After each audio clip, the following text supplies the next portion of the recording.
disponerlo bien porque se siente feliz sacando la bolsita bien cerrada afuera, está acá. O sea, esto es muy precario. Esto no es relevante para el problema que tenemos ahora en Chile. Sacar la bolsa y ponerla afuera bien ordenadita, ese no es un problema que había antes cuando la gente tiraba la basura por todos lados. Pero ya no es un problema. Nuestro problema va en que nosotros tenemos que reducir la cantidad de residuos que generamos. ¿Cómo lo podemos hacer? De varias cosas, pero por ahí va el problema. Primero, reducir. Hay una forma de hacerlo, consumiendo menos reducimos la cantidad de residuos. No, porque no piensen que es residuo alimenticio. Hay muchos productos electrónicos de baja, pañales, ¿cierto? Porque claro, es súper cómodo ahora usar pañales desechables, ¿cierto? Yo era de los que crecimos pañales de lino. Y probablemente más de algunos acá, esa clase está en el magíster. Cuando tú tengo estudiantes de pregrado, son todos de otra generación. Pañales de Nilo, se me refiero a los que se lavaban. Ahora se les llama ecopañales porque se dieron cuenta que, al igual que las botellas retornables, eran ecológicas. Porque también yo era los que hacía las fiestas y yo iba a comprar cerveza con todas las botellas retornables que tenía guardadas en la bodega. La java, ¿sí? Llegaba esa java de pura cerveza de cubo de cristal, que en ese tiempo Ibecker, pues también había retornables, y llegaba con toda la sonajera en el auto a comprar cerveza y me las cambiaba, ¿cierto? Porque eran más baratas y todo. En este momento, ¿qué cabrón joven hace eso? Son puros packs, ¿cierto? Entonces, puro llenar envase. Pero lo que está diciendo es que trate primero de reducir la cantidad de materiales. Por lo tanto, al reutilizar los envases, nunca están entrando a ser residuos. Porque lo estoy llevando como y valen y lo estoy cambiando, por lo tanto nunca los tengo que disponer. Y ahora, si uso envases y los tengo que disponer, trate de reutilizarlos.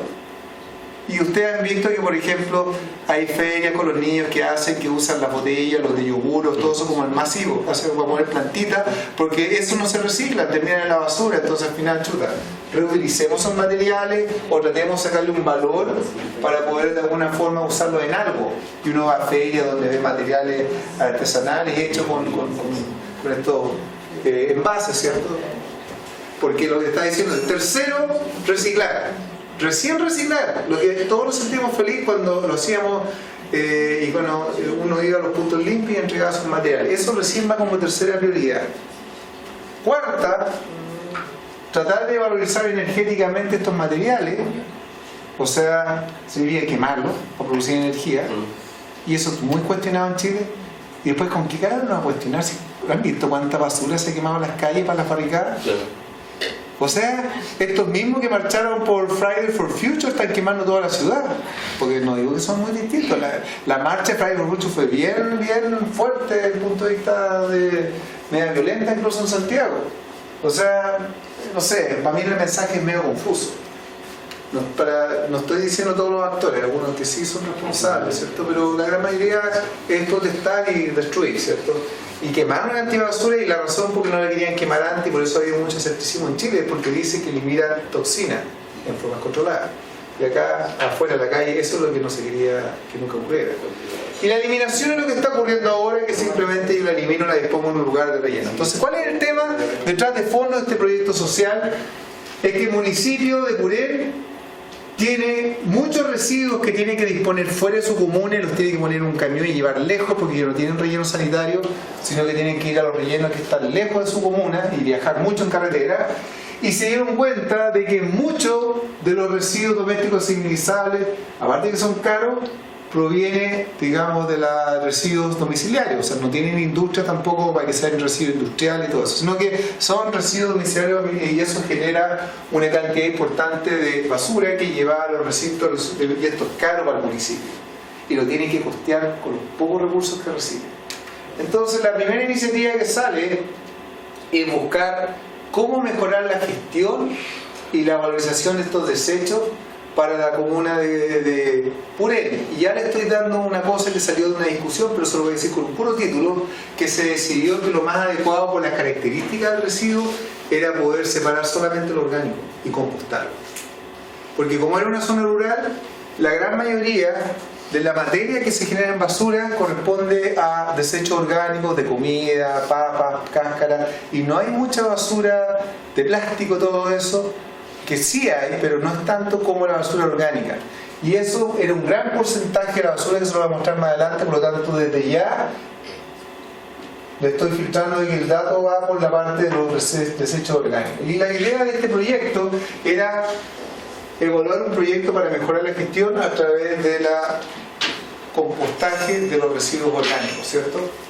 Y la idea era buscar alternativas de evaluación de estos residuos, determinar el potencial de reducción de estos residuos, cuánto implicaría se podría reducir y evaluarlo económicamente una instalación que pudiese hacer esto. Lo mismo que le estaba explicando a ustedes con palabras, pero ahora aplicado a un proyecto de esta característica.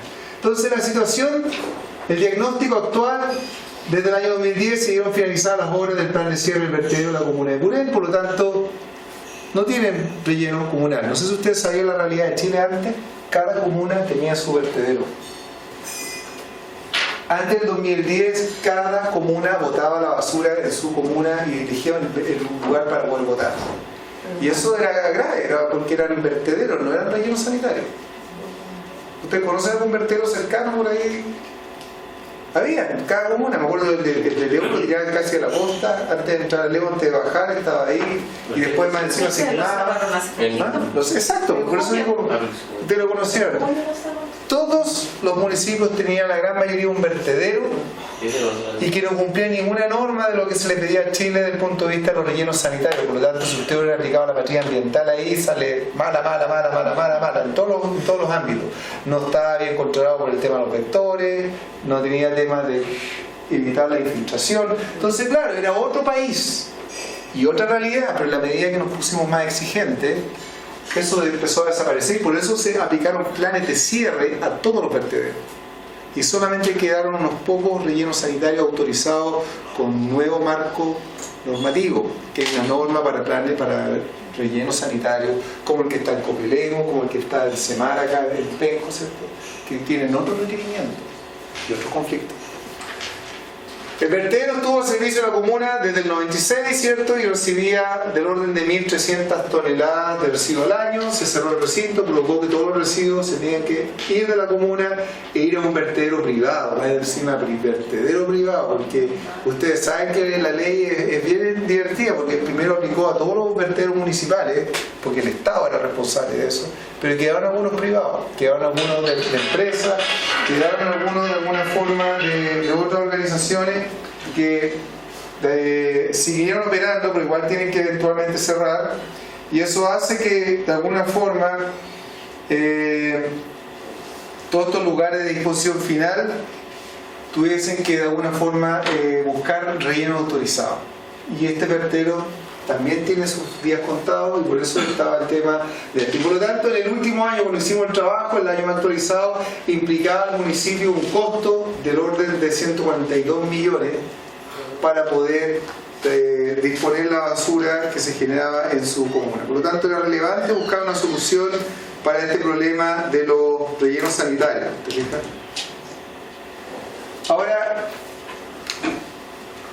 esta era la cantidad de residuos que se iba generando desde todos los años. Se fija, hicimos un análisis para atrás para que no saben que era un dato típico. Vimos la cantidad de información que ellos tenían anotada. Por supuesto, ahí está el primer gran problema de que, como era un relleno sanitario que ellos manejaban y pagaban afuera, el acuerdo era por monto, no por kilo o por tonelada. Por lo tanto, los valores eran difíciles de encontrar y se tuvieron que estimar, pero se logró. Y si ustedes se fijan, progresivamente ha estado aumentando la cantidad de residuos, ¿se fijan?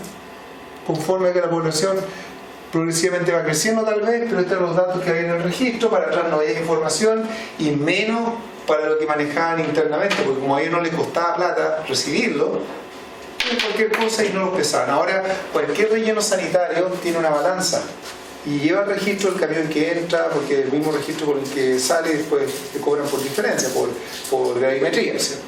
Entonces eso es algo relevante. Esta era la composición que tenían los residuos de Purén, por eso les decía que se necesitan datos de los materiales, por ejemplo, que se reciclaban en la comuna. ¿Se fijan? Todo esto, vidrios, latas, pilas, aceite, papel, todo eso es lo que se recicla en la comuna y se recupera de los materiales que se generan. Por supuesto, las pilas se separan porque hay estas campañas de separar las pilas, porque ustedes saben lo que causa en los rellenos, que con el calor se revierte, después liberan los contenidos y contaminan el agua. Esa es la razón de fondo. y esto que por supuesto tiene valor de mercado como las latas y el papel y también el aceite lo hacen muchos estos municipios para poder después venderlo para los que, o entregarlo a los que producen biocombustible, ¿cierto? Biodiesel principalmente. Esta es la composición de la situación actual. Composición de los residuos sólidos domiciliarios de la comuna de Purén. Se hizo un estudio, levantamos los datos. Miren, ahí alguien dijo pañales, 10% son pañales. 62% son orgánicos, que han mezclado todo lo que tiene que ver orgánico, comida, papa, todo lo que está ahí, basura orgánica, ¿cierto? Poco plástico, envases tetra, metales, vidrio, papel y cartón y otros, ¿cierto? Pero el foco era acá, o sea, si tú logras sacarle el 62% a la basura, tú te quedas con una gestión menor en peso y en volumen, ¿cierto? Y ese era el foco de este proyecto, tratar de ver qué hacemos con este 62% promedio que tienen los residuos domiciliarios. Entonces, trabajamos con eso. La comuna hicimos la identificación del área de estudio, súper resumido porque esto es mucho más desarrollado, pero para que recuerden que estoy siguiendo la metodología. Por lo tanto, describo el área de estudio y el área de influencia. Parto la comuna de Purén, se ubica en el sur de Chile, perteneciente a la provincia de Malleco, en la 9ª región de Araucanía, la superficie, la población, cuántos habitantes, según el censo, datos oficiales, por eso se valora bien esto, para que no hablemos de alienígenas o cosas fuera de la región que no tienen sentido, sino que tienen que ser datos propios, porque le dan más validez a esto. Representa el 5,4% de la población de la región, 0,06% del país. Lo contextualizo. Acuérdense que el evaluador de esto va a ser alguien sentado en Santiago probablemente, o un core regional, ¿sí o no? Entonces si uno no lo pone en el contexto, probablemente ni conozca dónde estaba Purén. ¿Quién de acá conoce Purén?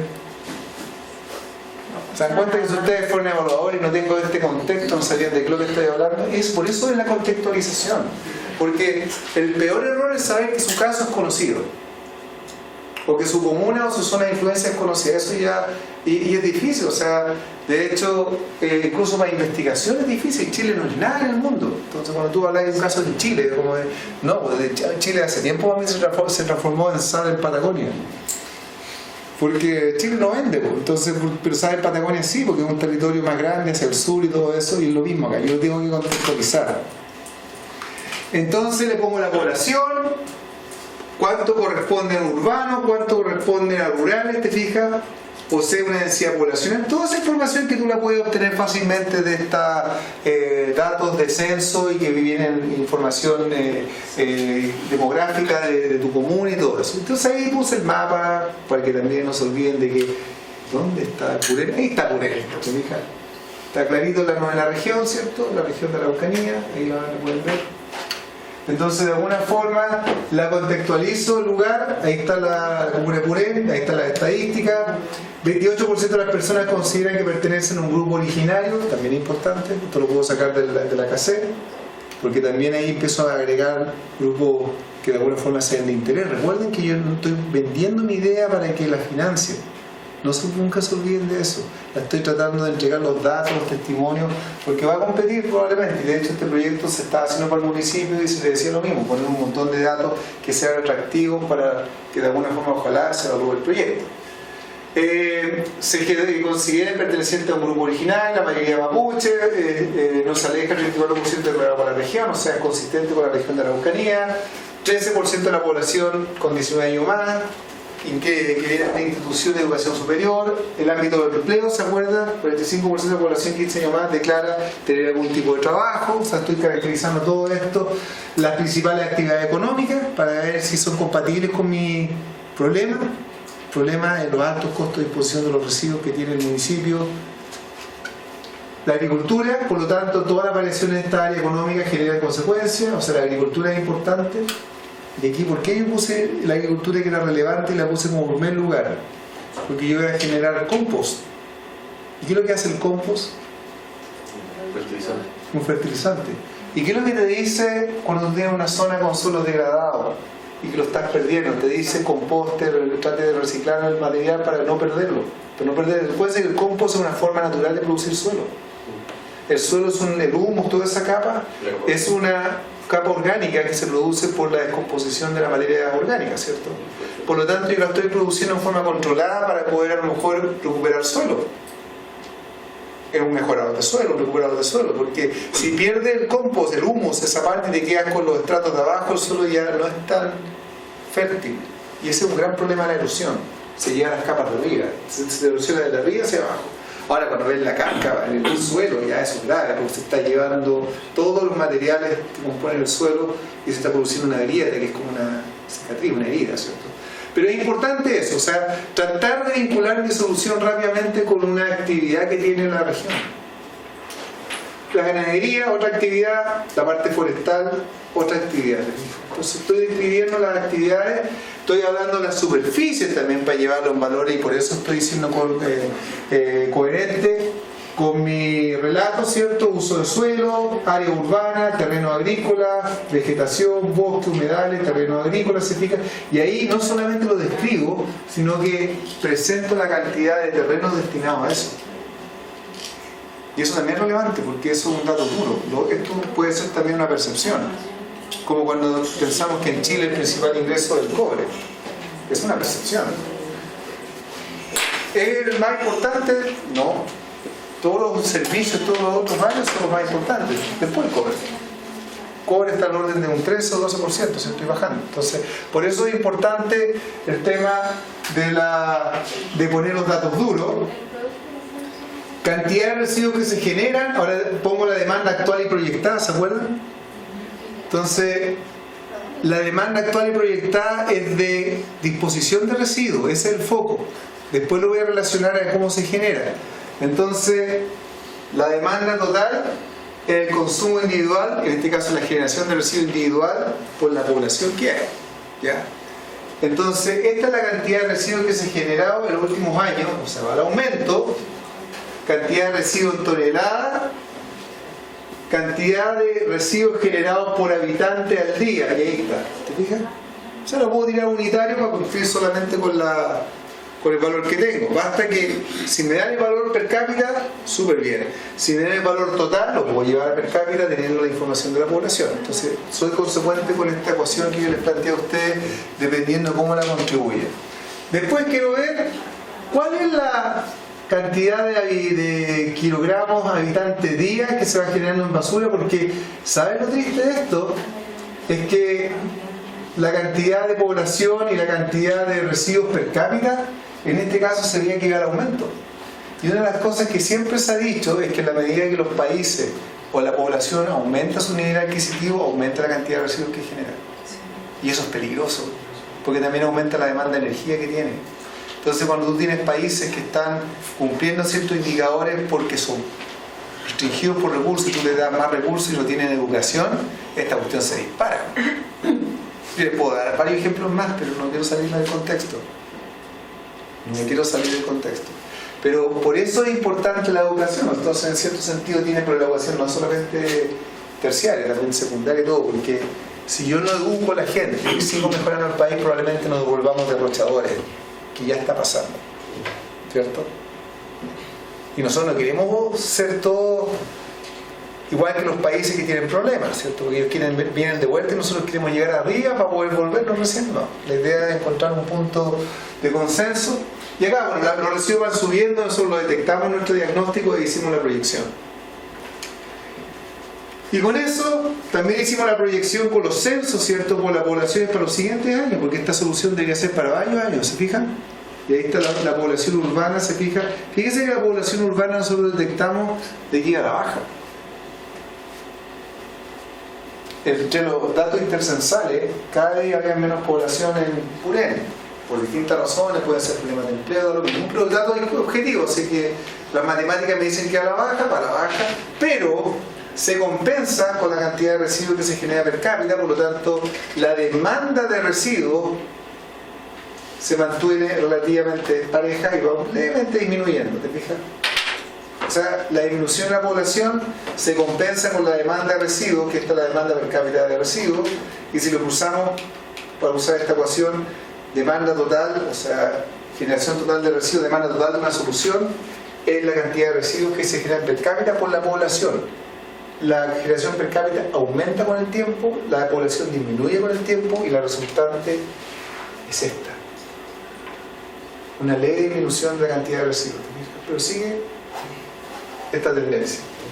Y por supuesto le aplicamos el factor del 62%, que me va a decir cuánto es la cantidad de residuos orgánicos que yo necesito tratar, ¿cierto? Entonces sabemos la composición. Sí, 0,6. Exactamente, 0,62, muy bien, y ahí está el valor. Entonces, yo tengo que diseñar una solución que me permita manejar estos volúmenes de residuos todos los años. Entonces aquí empieza la primera selección de alternativas. ¿Cuál es la alternativa optimizada acá? No había mucho. O sea, podemos haberle dicho que cada persona en su lugar maneja un compost en su casa. No necesariamente, pero busquemos las opciones que tenemos para tratar los residuos. O sea, la optimizada siempre ha sido educar a la gente para que deje de producir tanta basura.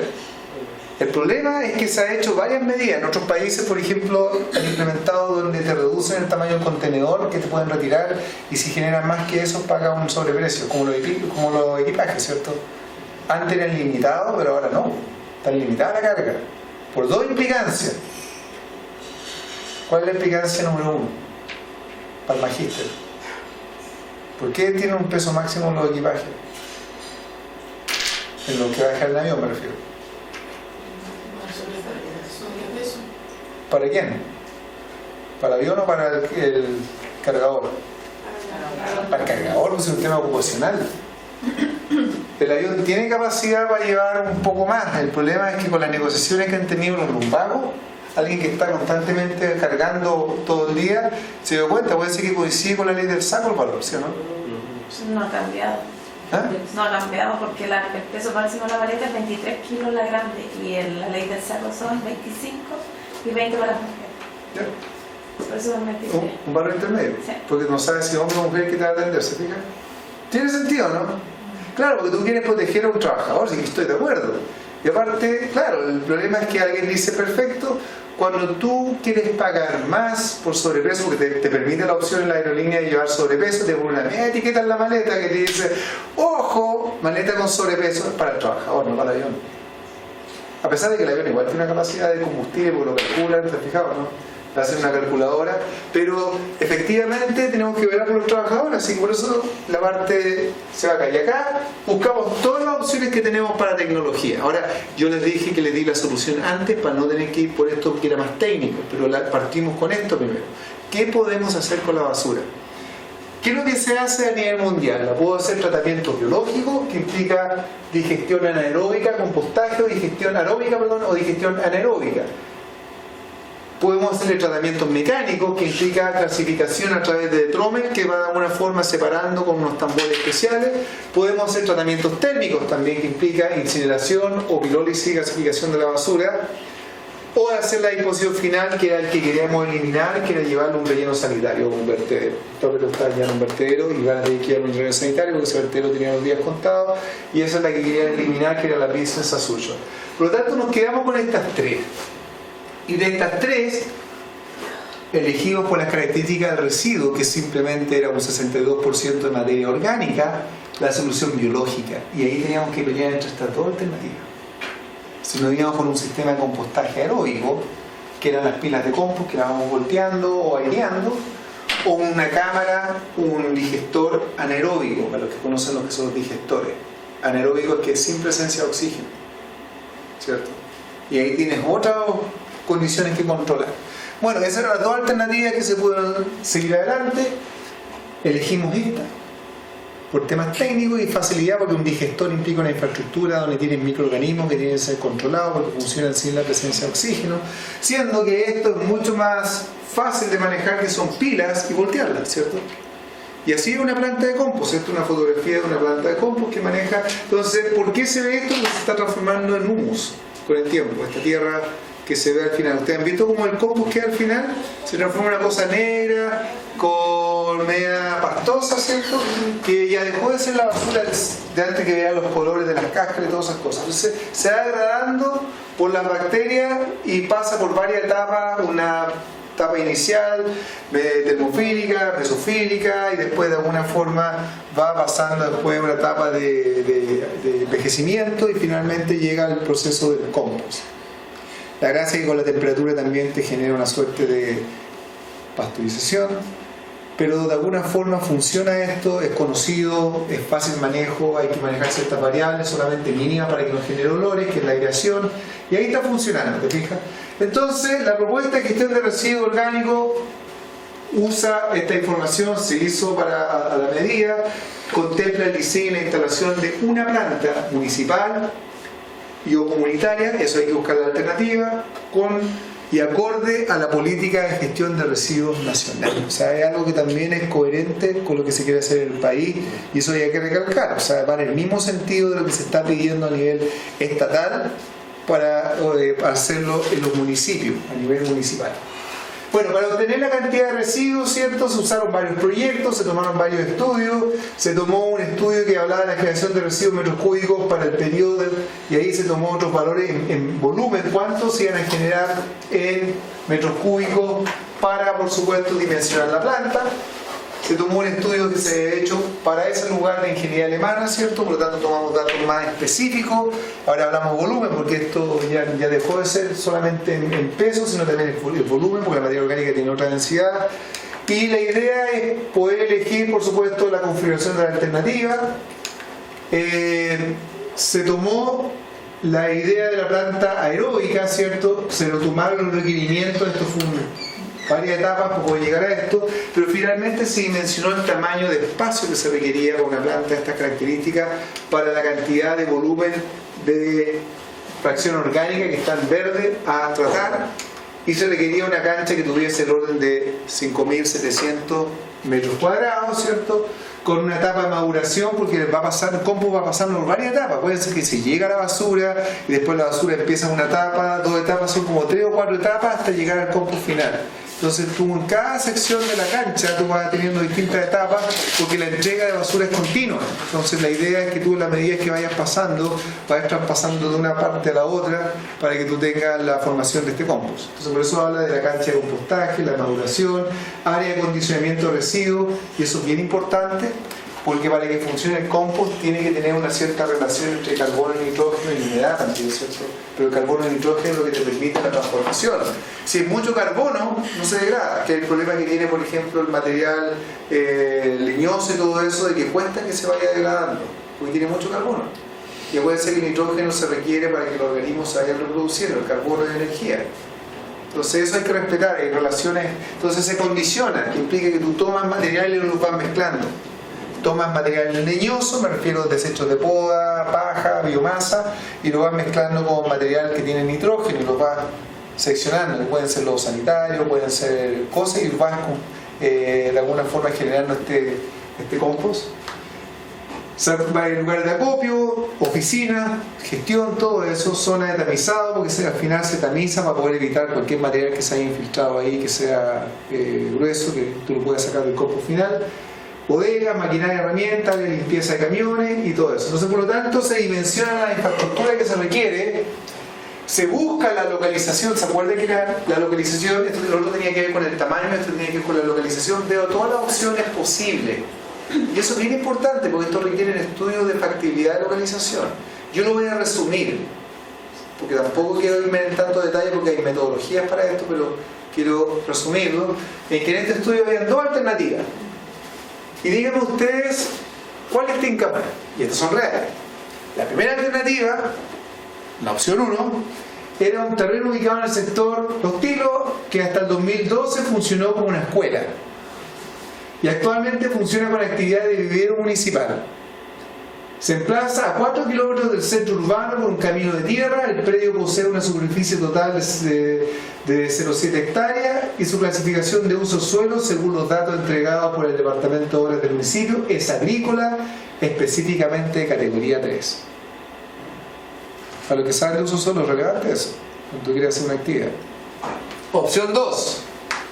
Terreno en el cual se ubica el antiguo vertedero de la comuna, se emplaza específicamente a 4,5 kilómetros del centro urbano de la comuna por el camino pavimentado a las comunas de Purén y Pumaco. El predio posee una superficie de 2,4 hectáreas y su localización debe haber albergado, al albergar una actividad que se cataloga como industrial, o sea, el uso solo industrial. Mi primera pregunta a ustedes que ya han hecho este trabajo, vamos a su grabación, ¿cuál elegirían ustedes si le preguntan a ustedes como asesores? Y tienen que decirme ahora porque no me sirve ni mañana ni pasado mañana. Son dos. ¿Qué piensan ustedes? Por todos los estudios que hicieron, a ver si están entendiendo esto. ¿Me voy por la 1 o la 2? La dos. Yo la dos. Sí, es un proceso industrial muy considerable. Sí, aparte que el primero se puede usar agrícolamente todavía el suelo. Ya, muy bien. Vamos a usar un proceso democrático. Voy a tomar la medida del 2/3 que apunte compadre eso. ¿Ya? ¿Quién dice que es la opción 1? Tomaría la opción, diga nomás, si aquí no les voy a decir nada, después les doy vuelta a la cámara. Diga la opción 1. ¿Quién dice la opción 2? ¿Pero voten algo o no se van a quedar o ustedes votan nulo? Levanten la mano. Levanten la mano, ¿quién dice la opción 2? Bueno, respeto su voto nulo, eso pasa siempre. Ya. Es la 2. ¿Y quién me puede decir de fondo por qué? Que el suelo ya está degradado por lado, entonces es una intervención ahí. Exactamente. Ahora mira, si un vecino vivía al lado de un vertedero